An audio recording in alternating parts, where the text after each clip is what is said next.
It's late, and you're in the back of a taxi telling a man you've never met the one thing you haven't managed to say out loud all year.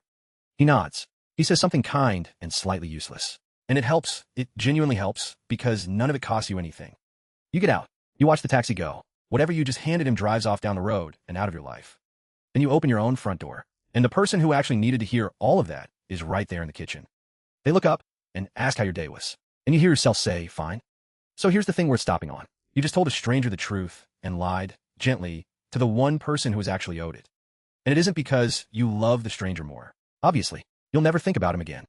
It's that the whole thing runs backwards. The less someone means to you, the easier your mouth opens. And the more someone matters, the more a single true sentence seems to weigh, until you can't lift it across the table at all. So why is it hardest to say the real thing to exactly the people who'd most want to hear it? Start with the stranger, because he's the clean case. He can hear anything, and here's the only reason why. He isn't holding any picture of you. He has no idea who you're supposed to be. So when you say the true thing, it doesn't contradict anything. There's no record of you for it to break. He takes it, he holds it for the length of the journey, and then the train stops. That's the part that opens your mouth. Not as kindness. The exit. Every hard sentence to a stranger has a door built into the end of it. You say the thing, and then you get to leave. You never have to sit inside what you said. You never have to pass it in the hallway the next morning. Whatever he says back is weightless too. It lands nowhere. It doesn't have to live anywhere near you. So you spend the truth freely, the way you'd spend money in a country you're leaving tomorrow. That's not intimacy. It feels like it for 40 minutes, but nothing was actually at stake. And that's the quiet clue. The ease was never a sign of trust. It was a sign that nothing could be lost.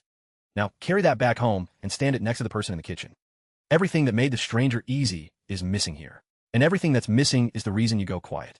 Because this one holds a settled picture of you. This one you can't walk away from. And this one, whatever they say back, you're going to be living with. Take the first one, the picture they hold. They've been reading you for years, and by now the reading is settled. They know who you are. They decided a long time ago, and mostly they decided kindly. You are the steady one, or the funny one, or the one who's fine, who's always basically fine. And that reading is a gift most days. It's a place to stand. It's someone already knowing you, so you don't have to explain. But the true thing you're carrying doesn't fit the reading. That's exactly why it's the true thing. To say it, you don't just add a sentence. You ask them to revise the whole record, to go back and reread every year. And there's a worse part, quieter than that. If it's true now, it was probably true last month, and the month before. So the sentence carries a date on it. Saying it means saying, I've been carrying this for a while, right here, next to you, and I said nothing. That's the thing that closes your mouth. Not the truth itself, the timestamp on it. Because the stranger gets it as fresh news. The person at home gets it as a confession about the silence, too. And you love them, so you don't want to hand them that. You don't want them rereading the last year wondering what else they missed. So you keep the reading intact. You stay the steady one. You protect their picture of you by leaving the true thing out of it. And every time you do that, the gap between the reading and the truth gets one notch wider. Nobody notices because you're good at it. That's the quiet tragedy of being easy to be around. Now the second thing the stranger had, that the kitchen doesn't. The exit. With the stranger, the sentence ended and you got to leave. Here, there's no door at the end of the sentence. You say the hard thing, and then it's breakfast. It's the school run. It's who's using the bathroom first.